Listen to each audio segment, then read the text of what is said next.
네, 감사합니다. 오늘 우리가 함께 은혜 받을 하나님 말씀은 여호수아 20장 1절 말씀부터 9절 말씀까지 되겠습니다. 여호와께서 여호수아에게 말씀하여 이르시되 이스라엘 자손에게 말하여 이르기를 내가 모세를 통하여 너희에게 말한 도피성들을 너희를 위하여 정하여 부지 중에 실수로 사람을 죽인 자를 그리로 도망하게 하라. 이는 너희를 위해 피의 보복자를 피할 곳이니라. 이 성읍들 중에 하나에 도피하는 자는 그 성읍에 들어가는 문 어귀에 서서 그 성읍의 장로들의 귀에 자기의 사건을 말할 것이요 그들은 그 일을 성읍에 받아들여 한 곳을 주어 자기들 중에 거주하게 하고 피의 보복자가 그의 뒤를 따라온다 할지라도 그들은 그 살인자를 그의 손에 내주지 말지니 이는 본래 미워함이 없이 부지 중에 그의 이웃을 죽였음이라. 그 살인자는 회중 앞에 서서 재판을 받기까지 또는 그 당시 대제사장이 죽기까지 그 성읍에 거주하다가 그 후에 그 살인자는 그 성읍 곧 자기가 도망하여 나온 자기 성읍 자기 집으로 돌아갈지니라 하라 하시니라. 이에 그들이 납달리의 산지 갈릴리 게네스와 에브라임 산지의 세겜과 유다 산지의 기럇 아르바 곧 헤브론과 여리고 동쪽 요단 저쪽 르우벤 지파 중에서 평지 광야의 베셀과 갓 지파 중에서 길르앗 라못과 므낫세 지파 중에서 바산 골란을 구별하였으니 이는 곧 이스라엘 모든 자손과 그들 중에 거류하는 거류민을 위하여 선정된 성읍들로서 누구든지 부지 중에 살인한 자가 그리로 도망하여 그가 회중 앞에 설 때까지 피의 보복자의 손에 죽지 아니하게 하기 위함이라. 아멘. 이스라엘 백성들이 가나안 땅에 도착하여 땅을 분배를 받습니다. 땅의 분배를 다 마친 후에 하나님께서는 모세에게 도피성 제도를 하도록 명을 하셨습니다. 도피성은 부지 중에 실수로 살인한 자가 피해 보복을 당하지 않도록 보호하기 위해서 세운 성읍들입니다. 보복 운전이라는 말이 있잖아요. 또 직접 복수하는 것은 우리나라 법에도 하지 못하도록 되어 있습니다. 보복 운전을 하면 더 큰 처벌을 받게 되죠. 원래 법은 약자를 보호하고 인권을 보호하기 위해서 만든 거예요. 힘 있는 사람은 법이 필요가 없습니다. 오히려 법이 없는 게 더 좋습니다. 왜? 내가 힘이 있으니까, 내가 권세가 있으니까. 그러나 힘이 없는 사람, 또 약한 사람은 법이 없으면 안 됩니다. 그래서 법은 약자를 보호하기 위함이고 인권을 보호하기 위해서 만들어졌습니다. 근데 정당한 재판을 받기 전까지는 무죄에 옵니다. 형사소송법에 보면 무죄 추정의 원칙이라는 게 있어요. 무죄 추정의 원칙. 경찰들이 조사를 하고 검찰이 기소를 하잖아요. 그리고 검사가 또 구형을 합니다. 그러나 재판하는 판사가 선고를 하지 않으면 그때까지는 무죄입니다. 바로 무죄 추정의 원칙이라는 게 그렇습니다. 누구든지 피해자가 되기도 하고 가해자가 될 수도 있습니다. 성경은 정죄하지 말라고 말합니다. 우리는 정죄할 자격이 없다는 겁니다. 교통사고 처리하는 사람들이 이야기를 한번 들어보니까요, 교통사고가 나잖아요. 그러면 내가 피해자다 이렇게 주장하는 사람이 83%랍니다. 내가 잘못했다, 내가 가해자다 이렇게 인정하는 사람은 17% 정도밖에 안 된대요. 대부분이, 그러니까 83%가 나는 피해자라고, 저 사람이 가해자라고 이렇게 생각을 한다고 합니다. 모든 사람은 다 죄인입니다. 이 세상에 죄가 없는 사람은 아무도 없습니다. 로마서 3장 23절 읽어볼까요? 모든 사람이 죄를 범하였음에 하나님의 영광에 이르지 못하더니 모든 사람이 죄를 범하였음에 하나님의 영광에 이르지 못한다. 모든 사람은 다 죄인입니다. 자기 눈에 들보가 있는 사람이 다른 사람의 눈에 있는 티를 보고 뭐라고 한다고 그러죠. 자, 그렇다면 모든 사람이 죄인이라면 우리 모두는 도피성으로 피해야 될 사람들일 수도 있습니다. 도피성에 피하게 되면 감정으로 또 내가 억울한 일을 당했다고 보복을 할 수 없습니다. 정당한 재판을 받기까지는, 정당한 심판을 받기 전까지는 그를 보호해 줘야 된다고 하는 겁니다. 마태복음 7장 1절을 볼까요? 비판을 받지 아니하려거든 비판하지 말라. 비판을 받지 아니하려거든 비판하지 마라. 그런데 우리가 얼마나 많이 비판합니까? 원망도 많이 하고 비판도 참 많이 하잖아요. 비판하는 것은 죄입니다. 원망하는 것도 죄입니다. 한 번도 원망하거나 비판하지 않은 사람은 없을 겁니다. 우리는 수없이 하루에도 얼마나 많이 죄를 범하고 사는지 모릅니다. 그럼에도 불구하고 우리가 살아있는 것은 하나님의 은혜인 줄로 믿습니다. 인간의 그 기본권이라는 게 있어요. 특히 어린이들에게는 어린이 보호구역 뭐 이런 걸 정해서 특별히 보호를 해줍니다. 노인들도 어린이 못지않게 보호받아야 되기 때문에 보호를 해줍니다. 국가에서 법적으로 보호를 해주죠. 국가는 국민의 생명과 재산을 보호하도록 헌법에 명시되어 있습니다. 그런 것처럼 어린아이들이나 노인들은 스스로가 자신을 보호하기가 어렵습니다. 그래서 국가에서 법으로 인하여 보호해 주도록 이렇게 합니다. 마찬가지로 우리는 하나님의 은혜 안에서 보호받고 있다는 사실을 기억을 하시기를 바랍니다. 만약에 우리가 지금 보호받고 있지 않는다면 우리를 해하려고 하는 가장 큰 적, 원수 마귀는 우리를 그냥 두지 않았을 것입니다. 그리고 수없이 많은 사람들이 우리를 미워하는 사람도 있을 텐데 그들이 그냥 두지 않았을 겁니다. 하나님의 은혜를 받고 있는 여러분과 저였음을 기억하시고 비판하는 자가 되지 않기를 바랍니다. 자신의 눈에 있는 들보를 볼 수 있는 해안이 있기를 바랍니다. 피해자가 직접 따지거나 벌을 내린다면, 처벌한다면 사회는 극도로 혼란해질 겁니다. 지금 사회적으로 많이 혼란스럽잖아요. 왜 그럴까요? 사회적인 법감정 뭐 이런 거를 가지고 정확하게 증거로 되어서 처벌받지 않았음에도 불구하고 너는 죄인이라고 서로가 정죄하고 비판하고 비난하기 때문에 그렇습니다. 무죄 추정의 원칙, 형사소송법에 있는 것입니다. 그렇다면 우리가 너는 죄인이다고, 너는 잘못이 있다고 이렇게 하는 것 자체가 더 큰 잘못이라는 거죠. 의학적으로는 원래 진료는 의사가 하도록 돼 있어요. 일반인들이 만약에 진료를 하게 되면 의료법을 어긴 겁니다. 의사만 진료를 할 수 있어요. 그렇죠? 그래서 너는 감기야, 너는 암이야 이렇게 진단을 내리는 것은 의사만 하는 거지, 우리가 너는 감기야, 너는 암이야 뭐 이렇게 할 수 없다는 거죠.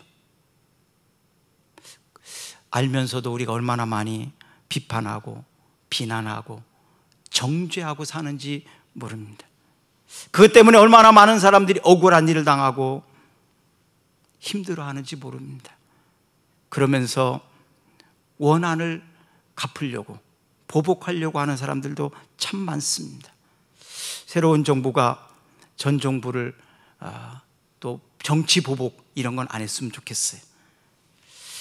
정말 화합된 우리 대한민국이 되었으면 좋겠습니다. 공의로우신 하나님의 뜻, 하나님의 처분에 맡기면서 서로 불쌍히 여기고 서로 섬겨주는 그런 우리 대한민국이 되기를 기도합니다. 누가복음 18장 7절부터 8절까지를 한번 읽어보겠습니다. 하물며 하나님께서 그 밤낮 부르짖는 택하신 자들의 원한을 풀어주지 아니하시겠느냐? 그들에게 오래 참으시겠느냐? 내가 너희에게 이르노니 속히 그 원한을 풀어주시리라. 그러나 인자가 올 때 세상에서 믿음을 보겠느냐 하시니라. 네. 하나님께서 밤낮 부르짖는 택하신 자들의 원한을 풀어주시겠다. 하나님께서 다 갚아주실 겁니다. 여러분들의 억울함을 풀어주실 것입니다. 기다리십시오. 주께서 위로하십니다. 주께서 갚아주십니다. 같이 싸우지 말기를 바랍니다. 같이 싸우다 보면 쌍방폭행죄로 처벌을 받습니다. 억울하지만, 속상하지만, 그러나 하나님의 심판하실 것을 기다리면서, 하나님을 의지하면서, 하나님의 위로를 받으면서 참고 인내할 수 있는 우리가 되었으면 좋겠습니다. 때를 기다리지 못하는 것은 하나님을 믿지 못하는 거예요. 공평하신 하나님을 믿지 못하는 것입니다. 로마서 12장 19절을 볼까요? 네, 사랑하는 자들아, 너희가 친히 원수를 갚지 말고 하나님의 진노하심에 맡기라. 기록되었을 때 원수 갚는 것이 내게 있으니 내가 갚으리라고 주께서 말씀하시니라. 내 사랑하는 자들아, 너희가 친히 원수를 갚지 말고 하나님의 진노하심에 맡기라. 원수 갚는 것은 내게 있으니 내가 갚으리라. 주께서 말씀하시느니라. 그런데 여러분, 이게 얼마나 어려운가요? 참 어렵습니다. 경험해보면, 당해보면 참 어렵습니다. 그러나 말씀에 의지해서 주께서 갚으시리라. 주께서 심판하실 것입니다. 억울함을 주님이 풀어주신다고, 그것은 주님께서 하실 일이지 내가 해야 될 일이 아니라고 말씀하십니다. 보복 운전을 하면 처벌을 받습니다. 더 큰 처벌을 받습니다. 그렇기 때문에 억울하면 신고하세요. 보복은 하지 마세요. 그냥 참아줄 수 있으면 너무 바쁜 일이 있는가 보다, 그러고 그냥 웃어주세요. 여러분들에게 이런 여유가 있기를 바랍니다. 자, 그러면 힘들고 어려울 때 어떻게 해야 되느냐? 이게 참 중요한 것 같아요.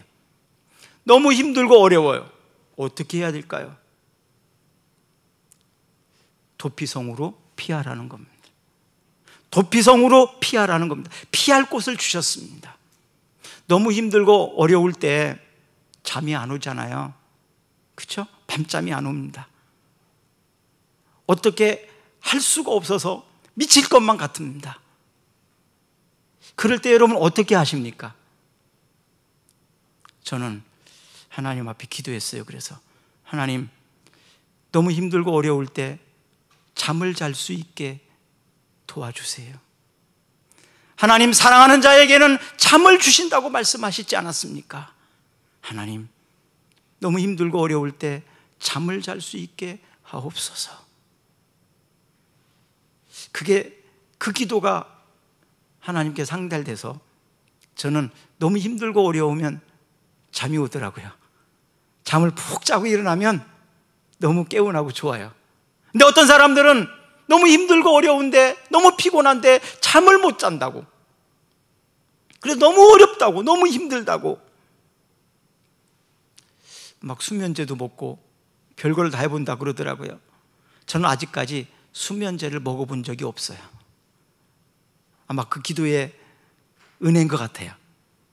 여러분도 저처럼 한번 그렇게 기도하셔도 좋을 것 같습니다. 주님은 사랑하는 자에게 잠을 주시는도다. 잠을 잘 수 있다는 것은 주님께 맡기기 때문에 가능한 거예요. 밤새도록 고민한다고 무슨 해결책이 생깁니까? 피곤하기만 하죠. 에라 모르겠다, 잠이나 자자. 그러면 그 다음날 개운하거든요. 에라 모르겠다, 하나님께 맡기자. 그리고 잠을 자자. 이런 은혜가 저에게 있었던 것처럼 여러분들에게도 있었으면 좋겠습니다.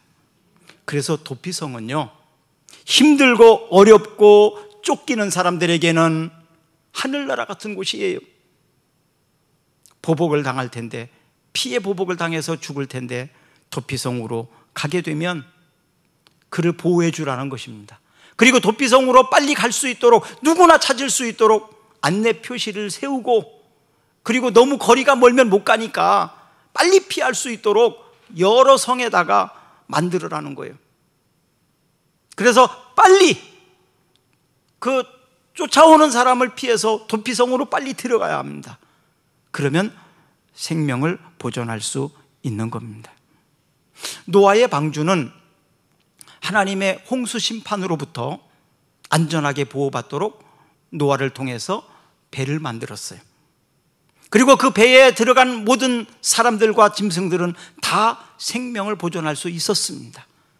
노아 방주는 바로 도피성처럼 하나님의 홍수 심판으로부터 안전하게 생명을 보존할 수 있었던 곳입니다. 창세기 7장 23절을 한번 읽어볼까요? 지면의 모든 생물을 쓸어버리시니 곧 사람과 가축과 기는 것과 공중의 새까지라. 이들은 땅에서 쓸어버림을 당하였을 때 오직 노아와 그와 함께 방주에 있던 자들만 남았더라. 아멘. 그리고 소돔과 고모라 성이 불과 유황으로 심판을 당할 때에도 하나님께서는 롯을, 또 롯의 가족을 피할 수 있도록 천사를 보내서 알려줬습니다.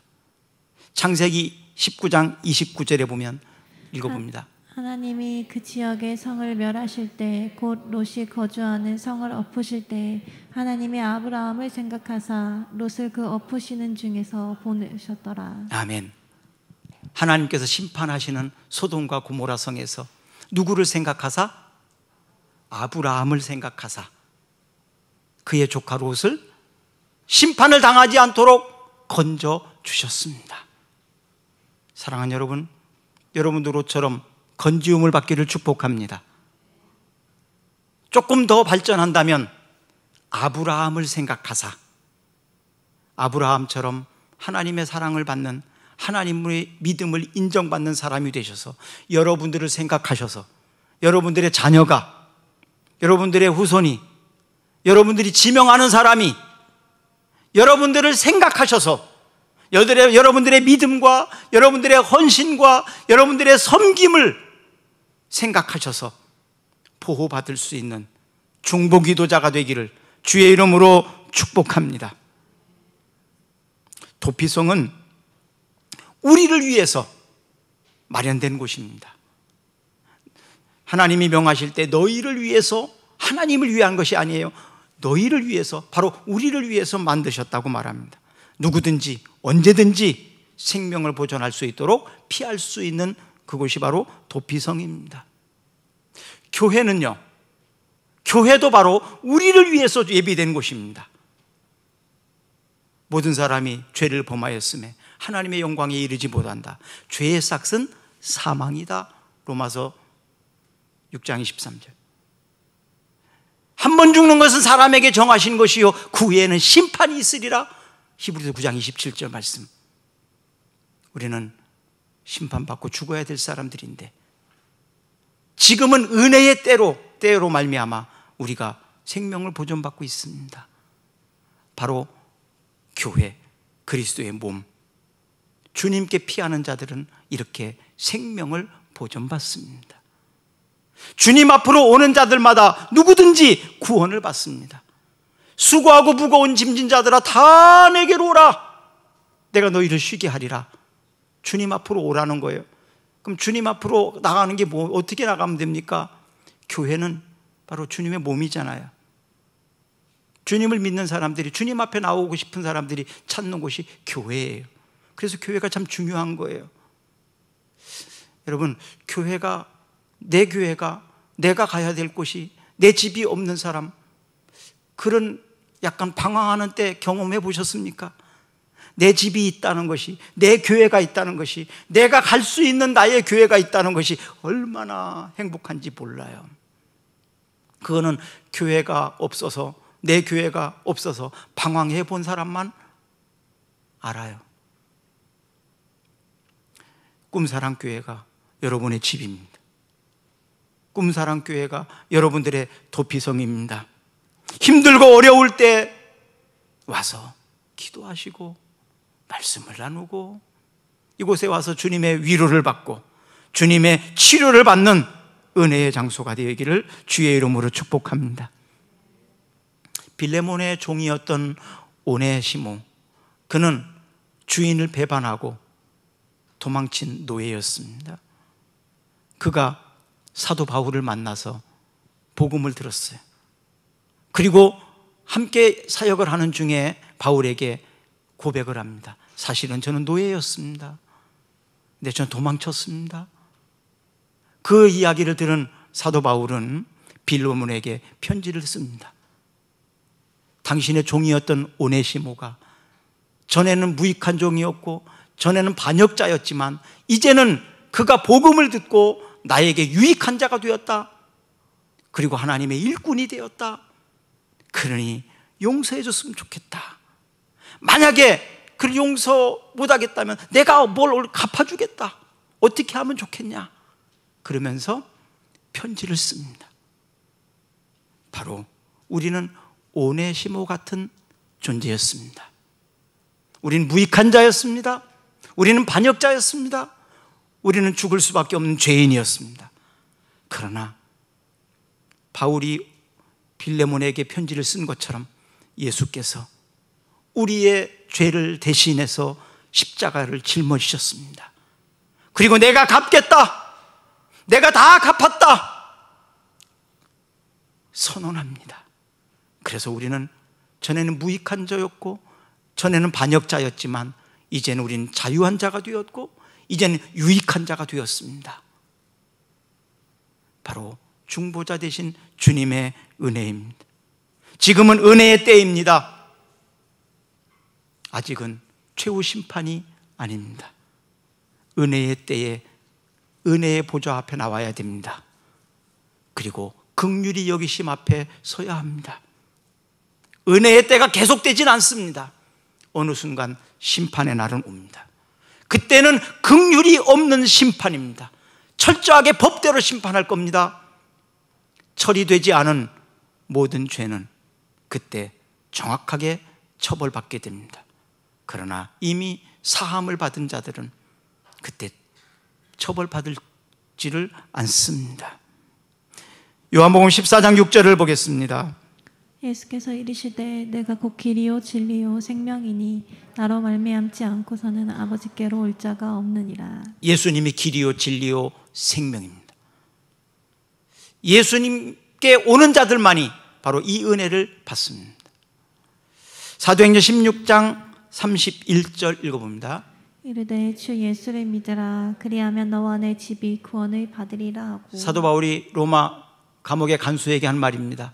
주 예수를 믿으라 그리하면 너와 내 집이 구원을 얻으리라. 주 예수를 믿으라 그리하면 너와 내 집이 구원을 얻으리라.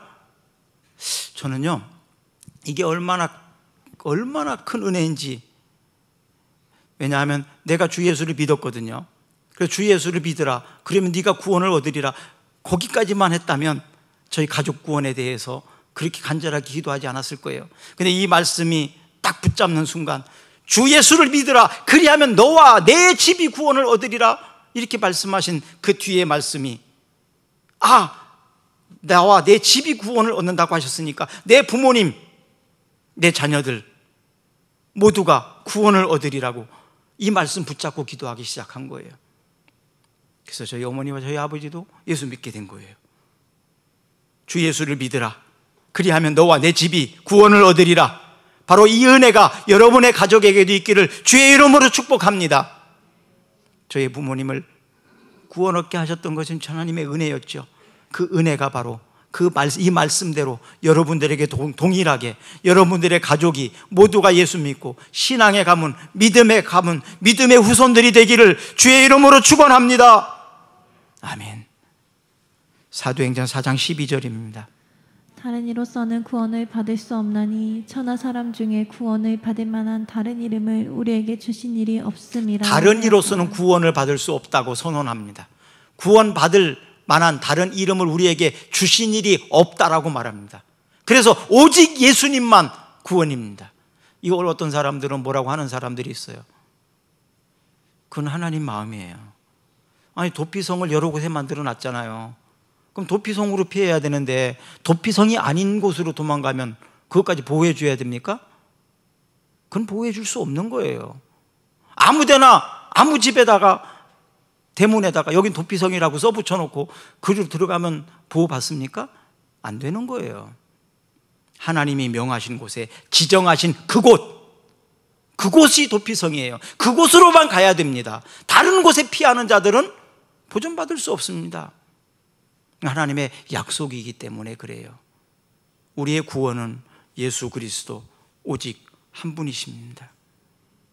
다른 이로서는 구원받을 수 있는 길이 없습니다. 도피성에 들어가지 못한 죄인들은 어떨까요? 두렵겠죠. 언제 내가 들통나고 언제 내가 발각되고 언제 내가 붙잡혀서 죽을지 모른다. 두려움 속에 살아야 됩니다. 그러나 도피성으로 들어간 사람은 그런 두려움을 가질 필요가 없어요. 정당하게 정확하게 재판받기 때까지는 안전하게 보호하도록 되어 있습니다. 이 땅을 살아가면서 오늘날 우리를 두렵게 하는 일이 얼마나 많습니까? 여러분 지금 무엇 때문에 걱정하고 무엇이 여러분들을 두려워하게 합니까? 죽음이 우리를 두려워하게 하죠. 죽음, 건강, 질병, 가난, 또 미래에 되어지는 일들, 각종 재난, 사건, 사고들, 이런 것들이 다 두려울 수밖에 없어요. 특히 여러분들이 미래는 어떻습니까? 미래에 대한 두려움 참 많이 있잖아요. 그래서 이런 두려움들 때문에 보험이 굉장히 많이 발전되고 있잖아요. 그런데 예수 그리스도를 믿는 자들에게는 이런 두려움이 없다는 거예요. 걱정하지 말라는 겁니다. 그냥 항상 기뻐하라. 범사에 감사하고 살아라. 자, 이사야 41장 10절에 볼까요? 두려워하지 말라. 내가 너와 함께함이라. 놀라지 말라. 나는 내 하나님이 됨이라. 내가 너를 굳세게 하리라. 참으로 너를 도와주리라. 참으로 나의 의로운 오른손으로 너를 붙들리라. 아멘. 이사야 41장 10절 말씀, 우리 전종 집사님이 전북대 응급실에 중환자실이 있을 때 문을 붙잡고 제가 10번도 더 했어요. 이거 10번도. 두려워하지 말라. 내가 너와 함께함이라. 놀라지 말라. 나는 내 하나님이 됨이니라. 내가 너를 굳세게 하리라. 참으로 너를 도와주리라. 참으로 나의 의로운 오른손으로 너를 붙들리라. 이 약속의 말씀이 함께 하시옵소서. 할렐루야. 아멘. 왜냐하면 이 말씀이 저를 붙잡아 주셨거든요. 두려워하지 말라. 내가 너와 함께 하겠다. 하나님이 나와 함께 하는데 뭐가 두렵습니까? 하나님이 함께 하는데 뭐가 걱정이 됩니까? 저는 사실 겁이 많았어요. 굉장히 소심하고 소심애형이거든요. 걱정이 참 많고 두려움도 많았어요. 그런데 어느 순간 이 말씀이 나를 붙잡으니까 겁이 없더라고요. 겁이 안 납니다. 어떤 것 앞에서도 저는 겁 없습니다. 뭐 죽인다고 해도 걱정 안 합니다. 뭐 죽고 사는 건 하나님께 달려있지 쥐가 뭔데 나를 죽고 살리게 해. 그렇죠? 어떻게 보면 건방지죠. 그렇지만 두렵지 않습니다. 저는 딱 한 분만 두렵습니다. 하나님 한 분만. 마귀 사단도 안 두려워요. 딱 하나님 한 분만. 그 외에는 나를 두렵게 하는 건 이 세상에 아무것도 없습니다. 사랑하는 여러분, 그 하나님이 우리와 함께 하신답니다. 그 하나님이 우리에게 두려워하지 말라고, 걱정하지 말라고 말합니다. 얼마나 이것이 큰 위로가 되는지 아십니까? 얼마나 이것이 큰 힘이 됩니까? 악인에게는 평강이 없습니다. 이사야 48장 22절 읽어볼까요? 여호와께서 말씀하시되 악인에게는 평강이 없다 하셨느니라. 네, 악인에게는 평강이 없어요. 그러나 의인에게는 평강이 있습니다. 시편 1편 1절부터 보면 복이 있는 사람은, 복이 있는 사람은, 악인은 그렇지 아니하며, 이렇게 대조해서 나옵니다. 복이 있는 사람은 여호와의 말씀을 주야로 묵상하는 자다. 이런 게 복이 있는 사람의 삶이에요. 그러나 악인은 그렇지 아니하며, 이렇게 나옵니다. 바로 악인은 두려워하며 살 수밖에 없어요. 이 세상에 예수 믿지 않는 사람 얼마나 많이 두려워합니까? 그래서 차를 사면 고사를 지냅니다. 배를 사도 고사를 지냅니다. 이사 가도 뭐 그런 거 합니다. 왜? 두렵거든요. 걱정이 돼요. 사업할 때도 그렇게 합니다. 근데 우리는 예배합니다. 하나님 감사하다고 예배합니다. 우리에게는 이런 두려움이 없습니다. 바로 예수님을 떠나게 될 때 믿음이 없거나 믿음이 약해질 때 찾아오는 것이 두려움입니다.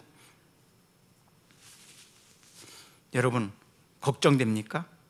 두렵습니까? 언제 찾아온다고요? 믿음이 없거나 믿음이 약해졌을 때, 그때 찾아오는 게 두려움이고 걱정이에요. 질병도 마찬가지잖아요. 질병, 내가 건강하면 아무 걱정 없어요. 내가 몸이 약해지면 감기도 찾아오고 코로나도 찾아오고 막 다 찾아와요. 근데 내가 강해지면 아무 걱정 없습니다. 사랑하는 여러분, 내가 두렵고 걱정이 되는 건 믿음 없기 때문에 그래요. 내가 걱정되고 두려운 것은 믿음이 약해졌기 때문에 그래요. 제일 좋은 것은 내가 바이러스를 이길 수 있는 건강이 회복되는 겁니다. 제일 중요한 것은 내게 믿음이 회복되는 것입니다. 세상이 감당하지 못하는 그 믿음이 내게 회복된다면 아무 걱정할 일 없습니다. 이 믿음이 여러분들에게 있기를 주의 이름으로 축복합니다. 마태복음 8장 26절입니다. 예수께서 이르시되 어찌하여 무서워하느냐 믿음이 작은 자들아 하시고 곧 일어나사 바람과 바다를 꾸짖으시니 아주 잔잔하게 되거늘. 네, 어찌하여 무서워하느냐 믿음이 적은 자들아, 이렇게 말씀하셨어요. 마태복음 28장 9절을 또 읽어볼까요? 예수께서 그들을 만나 이르시되 평안하냐 하시거늘 여자들이 나아가 그 발을 붙잡고 경배하니. 예수님께서는 우리가 평안하기를 원하십니다. 평안하냐, 평안이 있기를 원한다. 여기에 나오는 평안은 샬롬입니다. 단순히 그냥 마음만 편안할 정도가 아니에요. 샬롬입니다. 행복입니다. 여러분 행복하십니까? 행복하십니까? 행복하시기를 바랍니다. 나는 행복합니다. 여러분도 행복하시기를 바랍니다. 주님 때문에 행복합니다. 주님 때문에 평안합니다. 주님을 떠나서는 이 행복과 이 평안이 없습니다. 요즘 말라기서를 읽고 계시지요?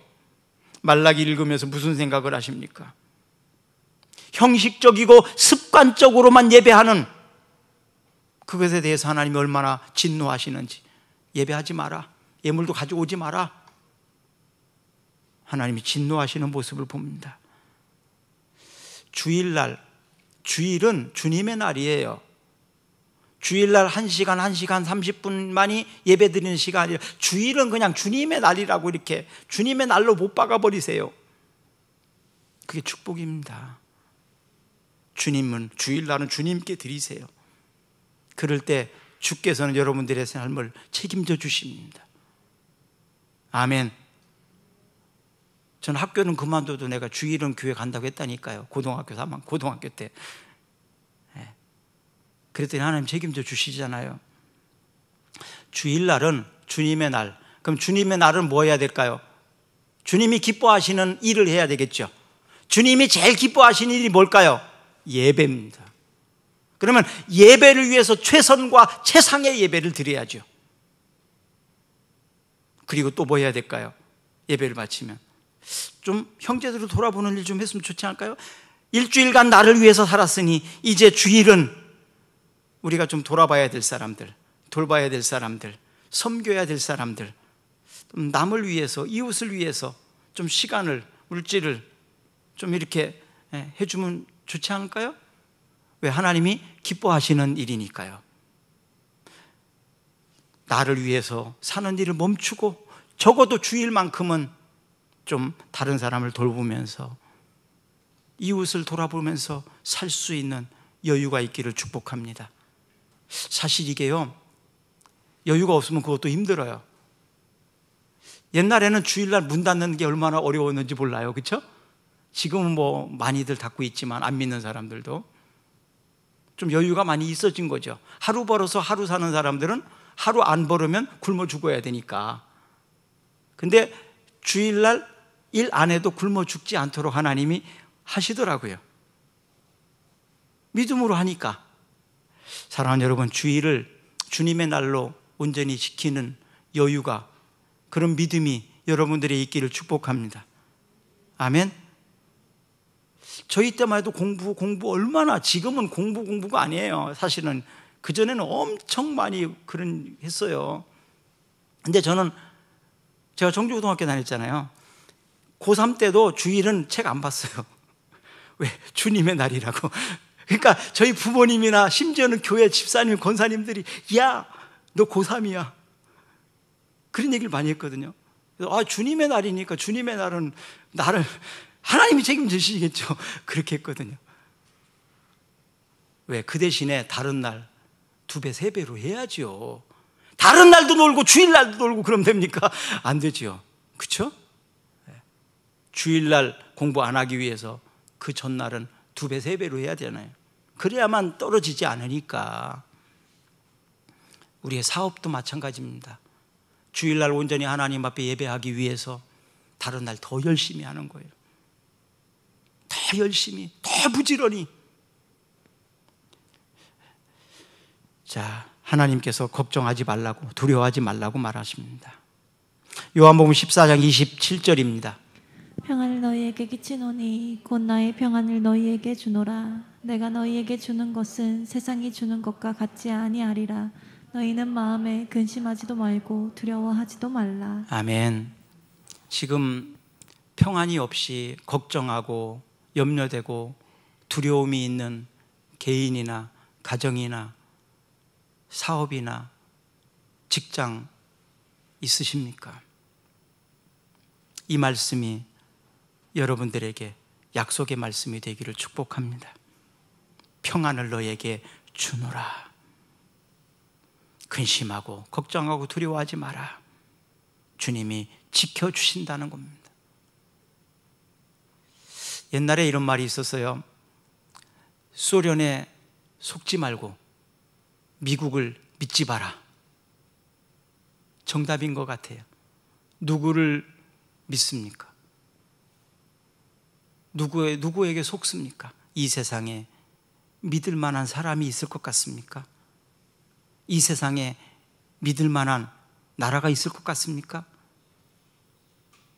이 세상에 믿을 만한 것은 오직 예수 그리스도 한 분밖에 없더라고요. 제가 오래는 안 살았지만 지금까지 살아온 결과입니다. 이 세상에 그 어떤 것도 믿을 만한 것은 없더라고요. 오직 주님 한 분밖에 없더라고요.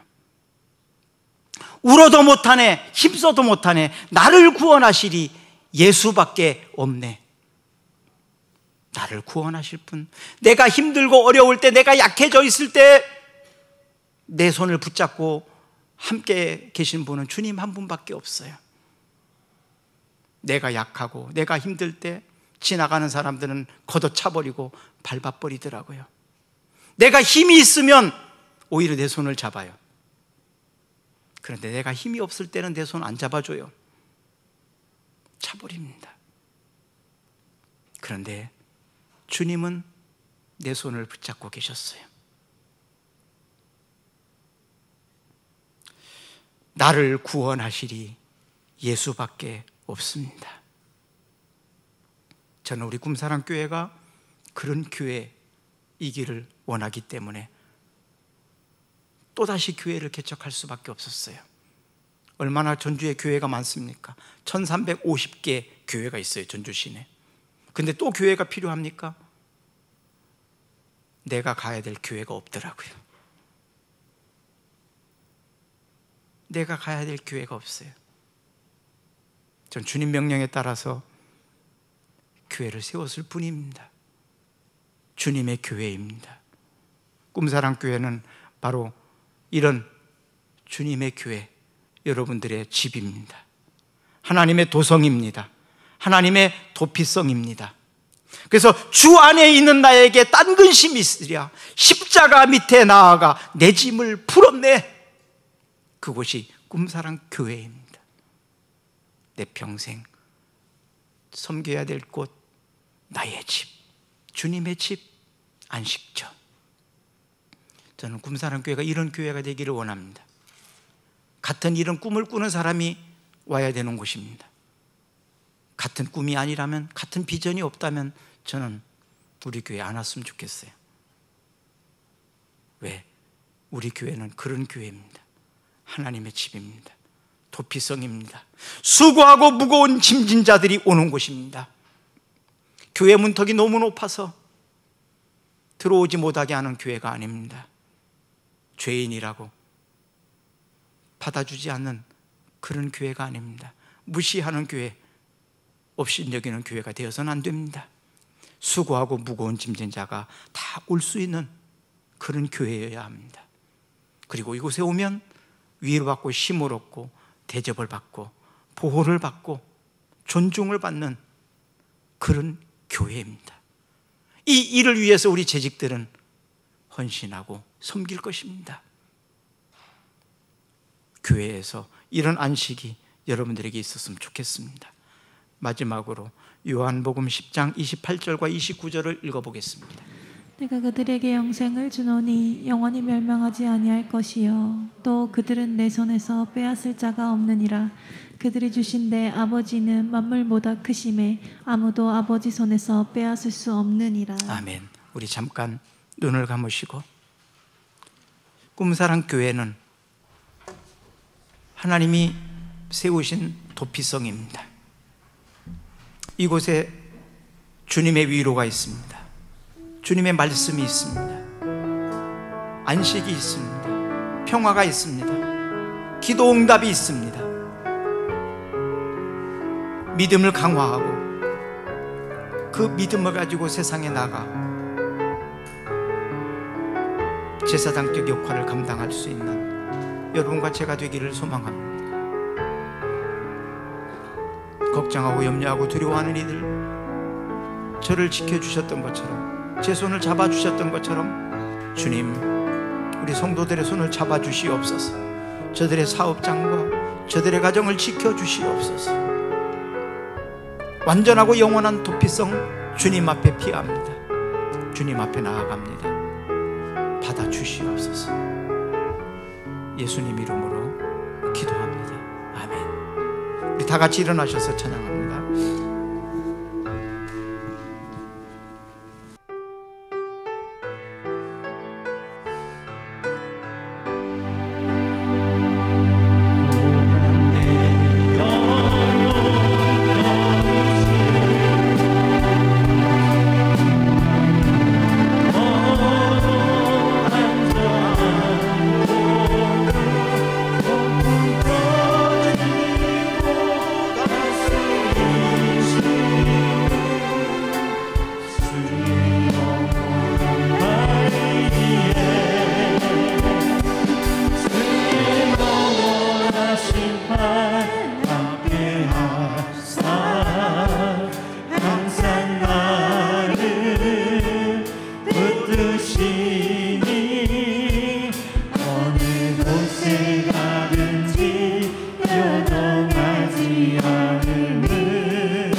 지금은 사망을 이기시고 부활하시어 교회의 머리가 되신 예수 그리스도의 은혜와 우리가 아직 죄인 되었을 때 외아들까지 아끼지 아니하시고 십자가에 내어주신 아버지의 극진하신 사랑과 성령님의 대주 인도 역사하심이 오늘도 예배를 통해 말씀을 듣고 주님께 피하는 모든 성도들, 저들의 가정, 저들의 직장, 저들의 사업장, 우리나라와 이 민족 위에 영원토록 함께 하시기를 간절히 축원하옵나이다. 아멘. 다시 한번 부름을 주소